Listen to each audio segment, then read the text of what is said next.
वेदैः साङ्गपदक्रमोपनिषदैः गायन्ति यं सामगा ध्यानावस्थिततद्गते मनसा पश्यन्ति यं पश्यन्ति योगिनो योगिनो यस्यान्तं न विदुःसुरासुरगणा देवाय तस्मै नमः। देवाय तस्मै नमः।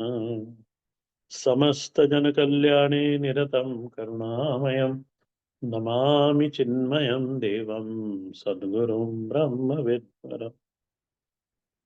अध्याय 10 पे हैं हम लोग। श्लोक नंबर 8 हमने 8 के ऊपर चर्चा करी थी।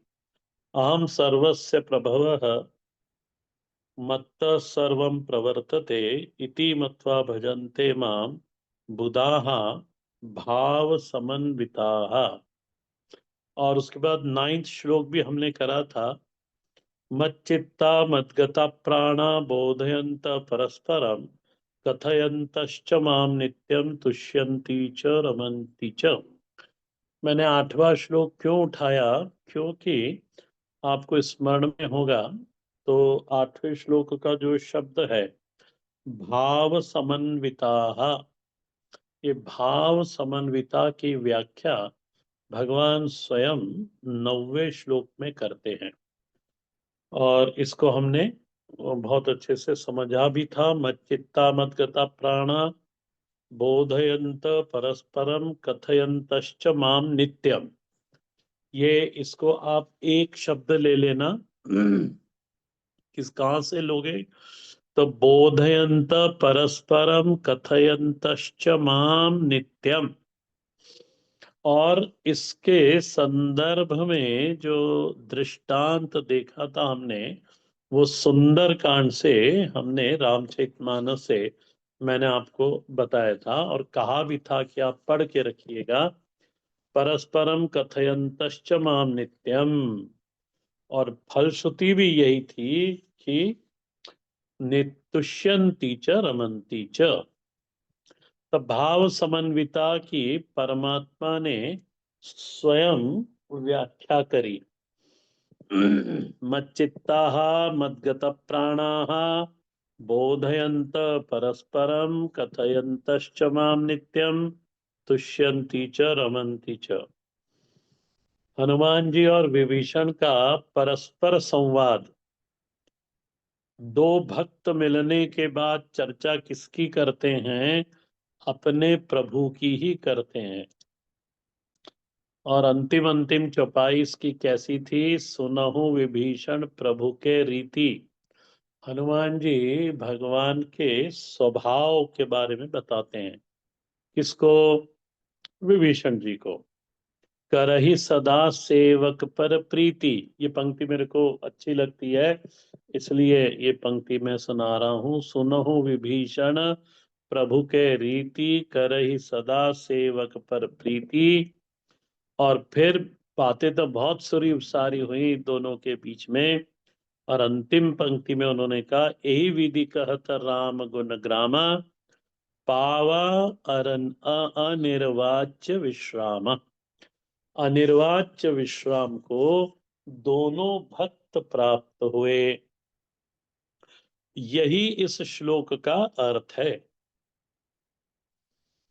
और फिर यदि और इसको समझना है, देखो जितना दृष्टांत युक्ति से वेदांत समझा जाता है, तो जितना युक्ति से आप समझोगे ना, उतना ज्यादा स्पष्टता भाव समन्विता और परस्परम कथयंतश्च ये हमारे चित्त में स्पष्ट हो जाएगा।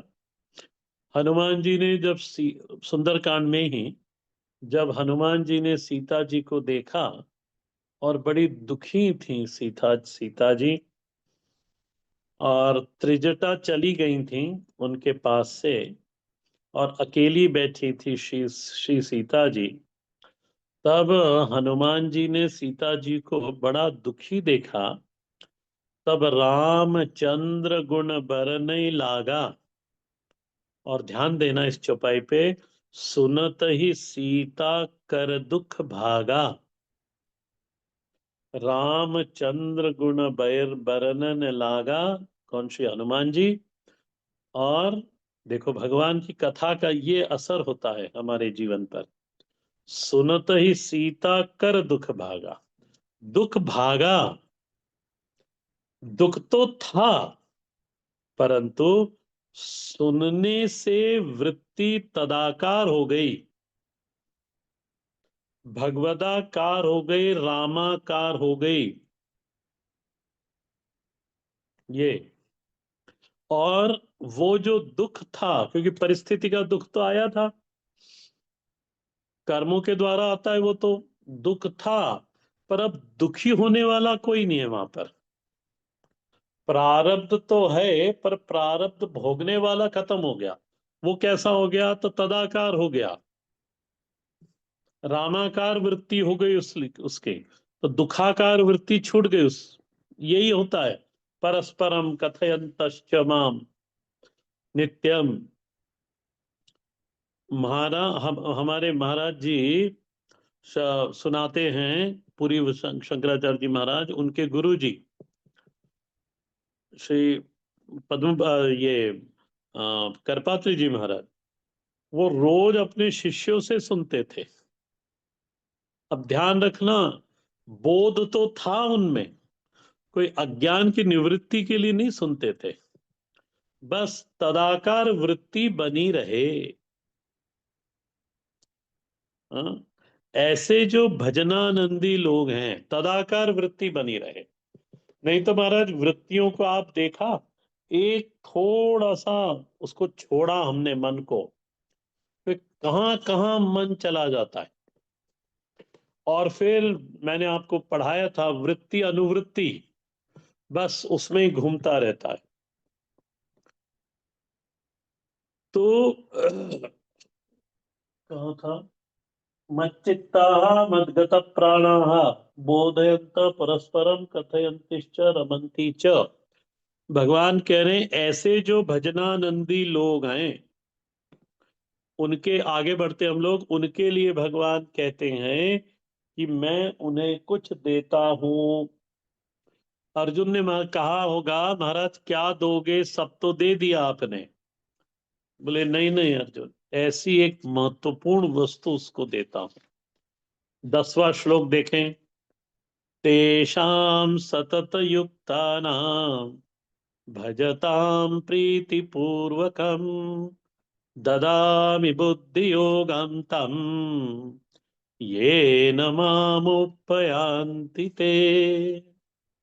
भगवान कह रहे हैं कि मैं उनको बुद्धि योग देता हूं। श्लोक को देखना।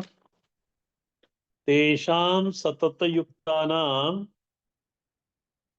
प्रीतिपूर्वकं भजतां तम बुद्धि योगम ददामी।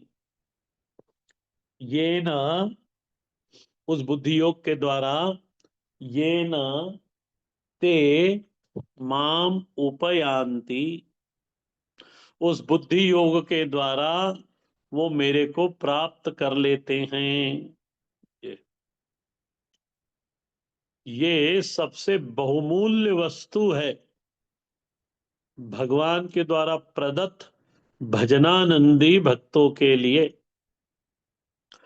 बुद्धियोग बहुमूल्य क्यों है, तो बोलते हैं कि ये वह साधन है जो भजनानंदी साधक मुझको, जिससे भजनानंदी साधक मुझको प्राप्त कर लेता है, अपना जीवत्व नष्ट कर लेता है इस बुद्धि योग के द्वारा। बुद्धि योग देने का मतलब अपने आप को दे देना। माम उपयंती, कथम उपयांति, तो उनका तेन बुद्धि योगेन, मया दत्तम, मया दत्तेन, मेरे द्वारा दिया गया जो बुद्धि योग है, उससे वो मेरे को प्राप्त कर लेता है।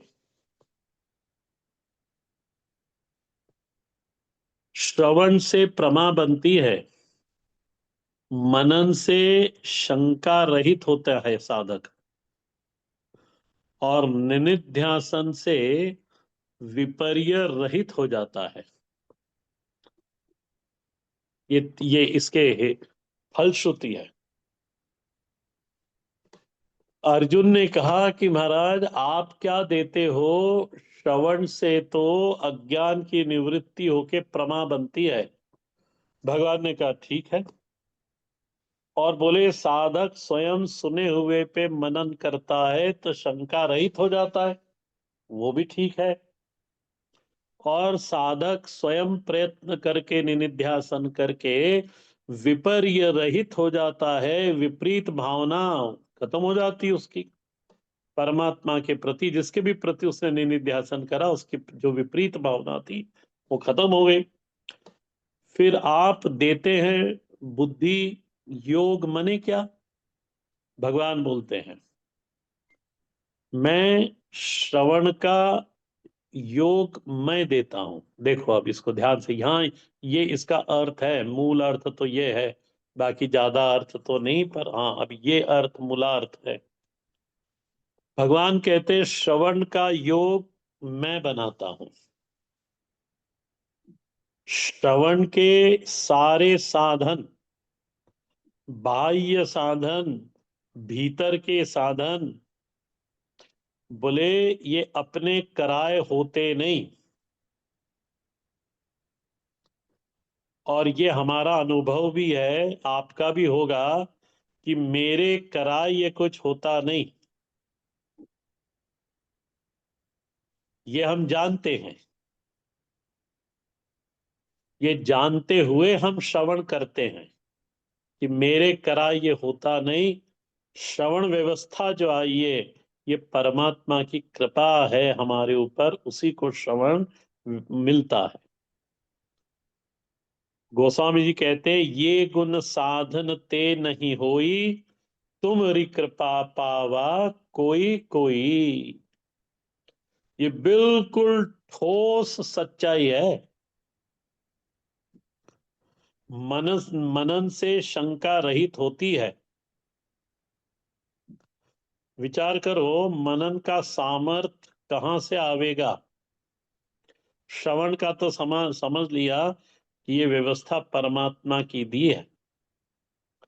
मैंने ऐसे कितने लोग देखे हैं जिनको श्रवण चाहते हैं पर मिलता नहीं, और ऐसे लोगों को ज्यादा देखा जहां श्रवण संभव है पर उनकी इच्छा होती नहीं। ऐसे भी लोग हैं श्रवण करते हैं पर उतरता कुछ नहीं। ऐसे भी लोग हैं श्रवण करते हैं ठहरता कुछ नहीं, वो वैसे ही कि वैसे, फिर वापस वही पढ़ा दो। कि मैं कितों को मैं पढ़ाता हूं, मैं देखता हूं मेरे को वही पैराग्राफ पढ़ाना पड़ता है। तो श्रवण की व्यवस्था परमात्मा करता है। मनन पे विचार करो, मनन का सामर्थ कहां से आवेगा? श्रवण में मनन में रुचि कहां से उत्पन्न होगी? यानी हमारे पास समय है, और तो और लोग श्रवण की व्यवस्था यानी वो पूरा बाहरी साज सामान सजा देते हैं, पर वो स्वयं हाथ बांध के बाहर खड़े रहते हैं, और दूसरे लोग आके कथा सुन जाते हैं, और जो ऑर्गेनाइजर है वो बाहर खड़ा रहता है। संन्यास आश्रम में मैं जाता हूँ चातुर्मास करने, तो वहां पे हर पूर्णिमा को सुंदरकांड होता है। वो दो भाई हैं जो इसका आयोजन करते हैं। तो मेरे को कहीं, हाँ मैं वृंदावन गया था, और उस समय मैं जब वापस आया तो चल रहा था सुंदरकांड, शाम को होता है। और वो जो ऑर्गेनाइजर थे वो ऑफिस में बैठे फालतू चर्च बातें कर रहे थे, और वो हॉल में सुंदरकांड चल रहा था। ये कोई रुचि ही नहीं। मैं गया, मैंने फिर ऑफिस में जा सीधे ऑफिस में ही गया, और मैं दोनों को जोर से फटकारा। मैंने कहा तुम दोनों ये ऑर्गेनाइज करते हो ठीक है, अच्छा करते हो, पर बोले जरा पुस्तक खोल के बैठो तो। भाग के गए महाराज वो तो, और वो भी फिर वो बाहर ही बैठे, यानी ऑफिस से तो निकल गए, पर वो आंगन में बैठे। और क्या आंगन में उन्होंने, हाथ में पुस्तक तो थी, पर क्या पुस्तक पढ़ा होगा वो वही जानते हैं। तो ये जो रुचि है ना श्रवण में, रुचि है मनन में, इस पे विचार करें। फालतू चीजों पे बहुत विचार करते हैं। तो ये अच्छा, एक और समझना, रुचि के, श्रवण में रुचि और मनन में रुचि यदि संभव है हो भी गई, तो फिर वातावरण वैसा चाहिए। देखो, वातावरण वैसा चाहिए। घर में सब विषयासक्त लोग हैं, एक ही है जो अध्यात्म का कुछ सुनना चाहता है, पर वो ऐसे लोगों में उस वो रह रहा है कि महाराज किसी में कोई रुचि दिखाई नहीं देती, तो वो भी बेचारा उसमें उसकी छूट जाता है उसका। आश्रम में क्या होता है, सब एक मनस वाले लोग रहते हैं, लाइक माइंडेड पीपल मिल जाते हैं वहां पर वहां पे भी आजकल तो राजनीति चलती है, एनीवे उसको छोड़ें। तो वातावरण चाहिए, उचित देश चाहिए, उचित काल चाहिए, और उचित आचार्य भी चाहिए, ये भी मैं कहूंगा। श्रवण के लिए, मनन के लिए उचित वातावरण चाहिए, रुचि चाहिए पहले, तो रुचि के बाद वातावरण चाहिए, उचित देश चाहिए, उचित काल चाहिए, और उचित आचार्य चाहिए। नहीं तो मैं अपनी वृत्तियों को देखता हूं महाराज, ऐसी इधर उधर चली जाती हैं, अनावश्यक विषयों में फंसती हैं। और फिर आपको बताया था, वृत्ति, वृत्ति से अनुवृत्ति, अनुवृत्ति की तो बात ही ना करना, वो तो मल्टीप्लाई होती चली जाती है। बस वो वृत्तियां विषयाकाराकारिक होकर बनती है, वृत्ति बिगड़ती है, बनती है और बिगड़ती। और फिर भगवान की कृपा होती है तो आधे एक घंटे बाद मालूम पड़ता है, आई वेस्टेड माई टाइम। देखो जरा। और आजकल तो मोबाइल आ गया है। हम मंदिर में, हरिद्वार में मैं था, तो मंदिर में जाके भगवान को जल चढ़ा के बाहर आ गया, तब तक वो जो दो ब्रह्मचारी थे उनको मालूम भी नहीं पड़ा कि कब स्वामी जी गए। और उन्होंने ही बाल्टी भर के रखी थी कि स्वामी जी आएंगे, जल चढ़ाएंगे। तो मैं चढ़ा के बाहर निकल आया, तो उनको मालूम ही नहीं।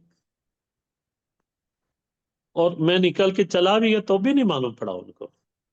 अब उन्होंने पूछा भी नहीं, क्योंकि देख ली होगी बाल्टी तो खाली कर दी थी मैंने। तो ये महाराज ऐसी वृत्तियां फंसती हैं।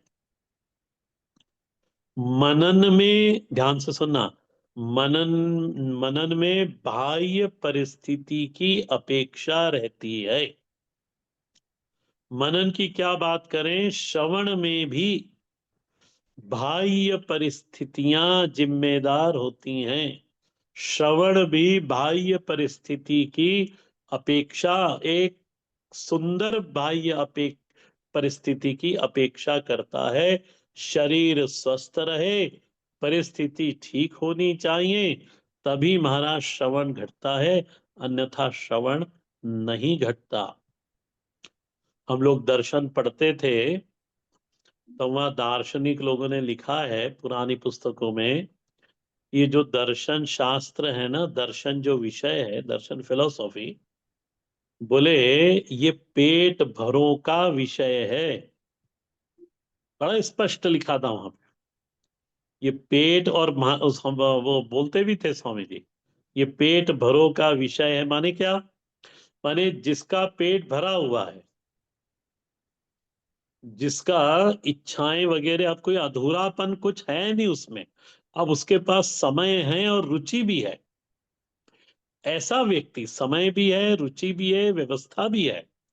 अब उसको इधर उधर की कोई चिंता नहीं कि बच्चे की फीस भरनी है, वो भूखा है, ये काम करना है, वो काम करना है। वही लोग दर्शन शास्त्र का चयन करते हैं। पेट भरने भरे का अभिप्राय ये है कि वो सभी तरह से पूर्ण है, जब ही ना वो 2-3 घंटा उसमें देता है। ठीक, आप देखो वेदांत श्रवण, तभी हो सकता है जब परमात्मा ने हमको उतनी निश्चिंतता दी हुई हो।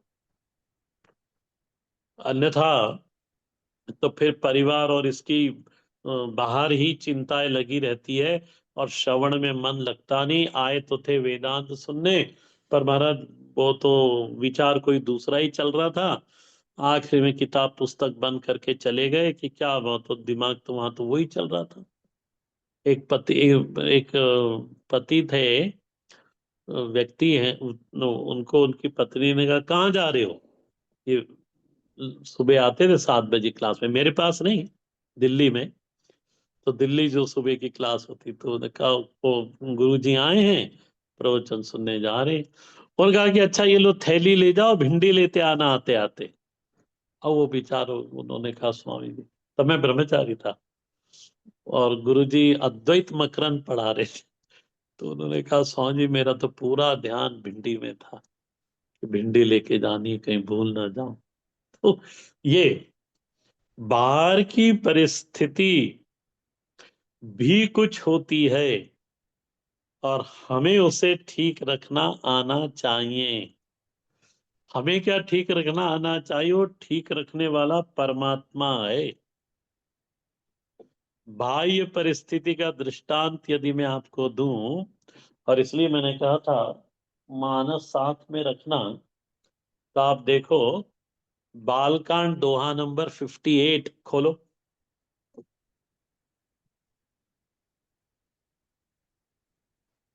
यदि पुस्तक आपने रखी हुई होगी तो 58, बालकांड का दोहा नंबर 58, वहां से बताता हूं बाह्य परिस्थिति कितनी जरूरी है। हाँ देखो, ये मैंने तो खोल लिया है। सती माता का प्रसंग है ये। सती माता, जब भगवान ने उनको त्याग दिया, सती जी को, भगवान राम की परीक्षा हो गई थी, और सती जी ने भगवान से झूठ कहा। भगवान सब जान गए, भगवान शंकर, और उन्होंने उसको उनको सती जी को त्याग दिया। और कैलाश पहुंचे दोनों जन, भगवान शंकर और सती जी। तो शंकर सहज स्वरूप सम्हारा, लागी समाधि अखंड अपारा। समाधि लग गई। अब आया दोहा नंबर 58। सती बसी कैलास तब, अधिक सोच मन माही, मरुम न कोई जान कछु, जनु सम दिवस रिसाई। दिन बीतने लगे, और देखना चौपाई में पाठ कर दे रहा हूं, आपको पूरा समझ में आएगा। बाह्य परिस्थिति अनुकूल ना हो तो महाराज सती जी जैसी का भी चित्त फिर स्थिर रहता नहीं। नित नव सोच सती और भारी, कवच कवचऊं दुख सागर पारा। मैं जो कीन रघुपति अपमाना, पुनुपति बचन मृषा करि जाना। सो फल मोहि विधाता दीना, जो कछु चित रहा सोई कीना। अब विधि अस बूझई नहीं तो ही, शंकर विमुख जियावसि मोहि। कही न जाई कछु हृदय गलानी, मन महु राम सुमेरी सयानी। जो प्रभु दीन दयाल कहावा, इस पंक्ति को देखना। जो प्रभु दीन दयाल कहावा, आरत हरन वेद जसु गावा। तो मैं विनय करऊं कर जोरी, छूट ही बेगी देह यह मोरी। छूट ही बेगी देह यह मोरी। सती जी को अपना देह भारी होने लगा, अपना अंतःकरण भारी होने लगा। बाह्य परिस्थिति ऐसी है। इसलिए जो मनन है, श्रवण है, अध्यात्म की यात्रा है, उस यात्रा में बाह्य परिस्थिति प्रतिकूल हो तो यात्रा ज्यादा दूर तक चलती नहीं, और बाह्य परिस्थिति यदि अनुकूल है तो साधक चलता है। एक तो ये दृष्टांत। दूसरा देखो, ये है दोहा नंबर 11 सुंदरकांड का। सुंदरकांड दोहा नंबर 11। यस, बिल्कुल यही स्थिति श्री सीता जी की है। जब अशोक वाटिका में माता जी बैठी हैं, देखो ये लीला है भगवान की। यहाँ उन्होंने लीला यही करी कि देखो ये परिस्थितियां बनती हैं, और सती जी को, उससे सॉरी सीता जी के पास रावण आया, और रावण ने 1 महीना दिया उनको कि तुम 1 महीने में निश्चय कर लो, यदि तुम मुझसे विवाह नहीं करोगी तो फिर मैं तुम्हें, बोले, खर आरूढ़ नगन दस सीसा मुंडित सिर खंडित भुज बीसा। बोले हाँ, उन्होंने कहा कि मैं तुम्हारा मास दिवस को कहा न माना, तो मैं मार ही काड़ी कृपाणा, मैं तुमको मार दूंगा। और ऐसा कह के मंदोदरी समझा बुझाकर रावण को ले जाती है। फिर त्रिजटा आती है, सारी राक्षसियां को भेज दे के बाद त्रिजटा इनकी सहचरी थी, यानी इनकी सेवा करती थी। और ये दोहा नंबर 11 देखें। जहाँ तह गए सकल तब सीता कर मन सोच, मास दिवस बीते मोहि मारहि निशिचर पोच, सियावर रामचंद्र जी की जय। क्या बोलती हैं सीता जी की मन की स्थिति क्या है?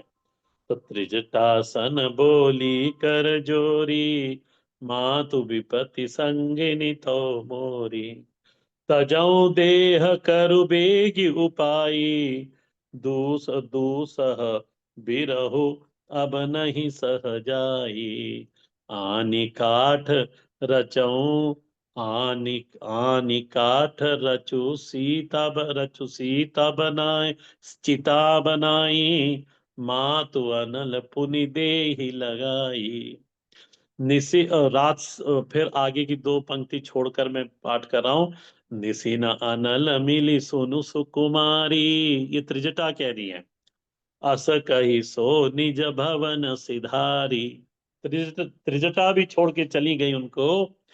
और कह सीता विधि भा प्रतिकूला, मिलहि न पावक मिटहि न सूला, देखिय प्रगट गगन अंगारा, अवनि न आवत एक अवतारा, पावक मैं शशि स्रवत न अग्नि, मानहु मोहि जानि महत भागी, सुनि विनय मम बिटप अशोका, सत्य नाम करु हरु मम शोका, नूतन किसल अनल समाना, देहि अगनि जनि करहि निदान, देखि परम व्याविरहा कुल सीता, सोचन कपिन कल्प सम बीता। एक एक क्षण उनका कल्प सम बीतता था। ये क्या है? ये बाहर का वातावरण है, उचित देश नहीं है, उचित काल नहीं है। और समझाने वाले आचार्य फिर तो हनुमान जी बाद में आएंगे। इस तरह ये तो परमात्मा की लीला है। आखिरी में जब माता जी ने वो देखा कि इतनी सारी परिस्थितियां हैं, धरती फट जाए, और फटी महाराज उनके लिए वो धरती, और सीता जी समा गई। देखा, ये तो माता जी की लीला है। पर ये हम लोगों को ये सिद्धांत को वहां प्रकट करके, इन दोनों ये ग्रंथ ऐसे उपकारी ग्रंथ हैं, मानस और भागवत जी, जिसके अंदर इन सिद्धांतों को जी कर राजाओं ने और भगवान के अवतार में उसको जी जी कर यानी जीवंत व्याख्या बोलते हैं हमारे स्वामी जी। ये जीवंत व्याख्या इन सिद्धांतों की तो इस तरह से सारे संयोग जो है ना, आज आप जो सुन रहे हैं, आप नहीं सुन पाते कभी, मैं हूं, मैं कभी क्लास नहीं ले पाता, ये सारे संयोग को बनाने वाला कौन है, कभी आप समझना। मेरे पास एक आ, मैंने दिल्ली में कोविड के पहले की बात है, वेस्ट एंड में भागवत करी थी। वहां पे एक सज्जन मिशन के ही थे, वो आते थे भागवत सुनने। वो कहते थे मेरे को बस सब कुछ छोड़ देना, बड़े बिजनेसमैन थे, हैं अभी भी, सब कुछ छोड़ देना और आश्रम आ जाना है। तो उनके आ जाओ। नहीं, मैंने कहा हमारे पास तो ऐसी कोई रहने की जगह नहीं, हम तो नहीं रख सकते।